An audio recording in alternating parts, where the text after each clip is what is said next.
Une première mi-temps apathique des Nancéens et les Girondins évidemment en ont profité avec une bonne combinaison côté gauche emmené par Henri Sévec qui sert Fernando Menegato dans la surface. Et là David Bellion, la délivrance pour lui. Ça fait longtemps qu'il attendait ce but, il a crié un petit peu sa race ce matin dans l'équipe. C'est un but qui va lui faire du bien ça, Mathieu. Oui, ça fait du bien. Il n'a pas joué beaucoup l'année dernière, il est en manque de confiance. Il était en CFA 2 en début de saison et là on lui a donné l'occasion, il a encore marqué, c'est une bonne chose pour lui. Il ne s'est pas passé énormément de choses jusqu'à cette frappe lointaine de Diakité qui surprend complètement Cédric Carasso qui est battu. Faute de main du gardien international, égalisation ancienne. Pourtant vous sentez à l'abri, Mathieu, dans cette partie. Ouais, on était bien en place, il avait peu d'occasion et puis voilà, on voit les nouveaux ballons qu'ils font. Ils sont un peu, ils flottent beaucoup, donc voilà, c'est difficile pour les gardiens. Bon, rassurez-vous, Cédric Carasso, il n'est pas traumatisé par cette petite faute de main, car ensuite il va y avoir d'autres événements dans cette partie avec l'expulsion pour cette faute sur Henri Sévec, carton rouge direct pour Jordan Loties, mérité. J'ai pas revu l'action, mais je pense que ouais, deux pieds décollés et il prend complètement les joueurs, il peut lui faire très mal, donc oui, mérité. Jordan Loties qui rentre donc au vestiaire, Henri Sévec s'est relevé ensuite et dans la foulée, eh bien les Girondins de Bordeaux qui reprennent l'avantage grâce à Anthony Modeste, troisième but de cette saison pour l'ancien attaquant niçois, bien servi par Flasile. Finalement ça s'est enchaîné assez rapidement en votre faveur, Mathieu. Ouais, une fois qu'on s'est retrouvé en supériorité numérique, on a essayé d'accélérer pour marquer ce but qui pouvait les mettre KO. Et voilà, c'est chose faite sur une belle action. Donc voilà, c'était important pour nous de reprendre l'avantage et de gérer par la suite. Modeste qui prend le dessus sur André Louis. Carasso forcément soulagé, mais ce n'est pas tout à fait fini dans cette partie. Un autre carton rouge, expulsion de Lamine Sané, dernier défenseur. Et donc Monsieur Coué qui décide d'expulser le défenseur central des Girondins de Bordeaux. À ce moment-là, on dit qu'il y a une petite frayeur tout de même, Mathieu, qu'on est réduit à 10 comme ça, un peu moins de 10 minutes de la fin.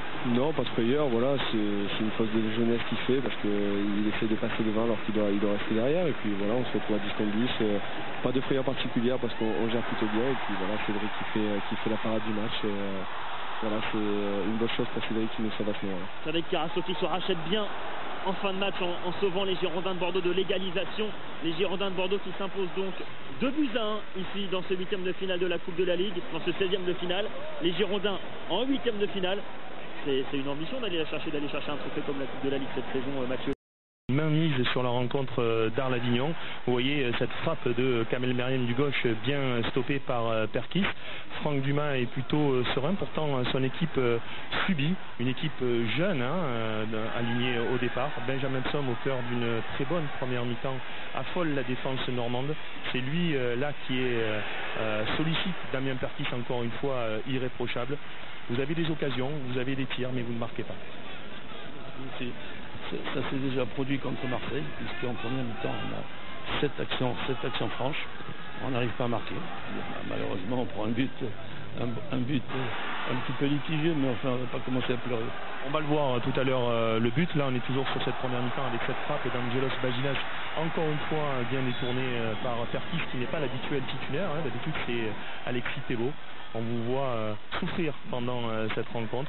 Et puis en deuxième mi-temps, il va y avoir donc ces situations dangereuses pour les Normands. Une première alerte avec Moulin. Et puis le but qui va arriver ici avec peut-être une position de hors-jeu au départ du ballon. On le voit peut-être revenir de hors-jeu, être hors-jeu Traoré. Toujours est-il que sa frappe est splendide. Elle heurte la barre et elle rentre dans le but. Toujours pas de réussite, vous le disiez, Président. Oui, c'est vrai, mais enfin la réussite, elle sourit aux audacieux. Bon, ils ont de la réussite, tant mieux pour eux. Ben, nous on attendra notre tour. Alors en fin de match, évidemment, vous avez essayé de pousser avec une frappe d'Ayas, mais rien n'y fait. Vous inclinez 1-0. Président, ce soir, est-ce qu'on peut... Des Bastia qui prouve qu'il n'y a pas de division d'écart au niveau du jeu et de l'intensité entre les deux clubs, avec cette frappe de Kazri en début de match. Bastia qui est 7e de national, de division d'écart donc, mais ça ne se voit pas tout de suite dans la foulée. Timide réaction socialienne avec cette frappe décroisée de Carlao. Et petit à petit, on sent le club de Bastia se montrer de plus en plus entreprenant. 24e minute. Un contre, bien joué par les Corses. David Suarez à la limite du hors-jeu qui se retrouve seul face à Mathieu Dreyer et qui trompe le gardien socialien. L'ancien attaquant de Toulouse ouvre logiquement la marque. Bastia à Bonal mène 1-0 contre la 5e équipe de Ligue 1 et c'est à ce moment-là parfaitement mérité. On pense que Sochaux va se montrer entreprenant en deuxième mi-temps, mais au contraire, les Sochaliens sont cueillis à froid. Regardez, coup franc des 30 mètres, et c'est la barre qui renvoie directement dans les pieds de Choplin. Choplin qui marque à la 54e minute le deuxième but du match.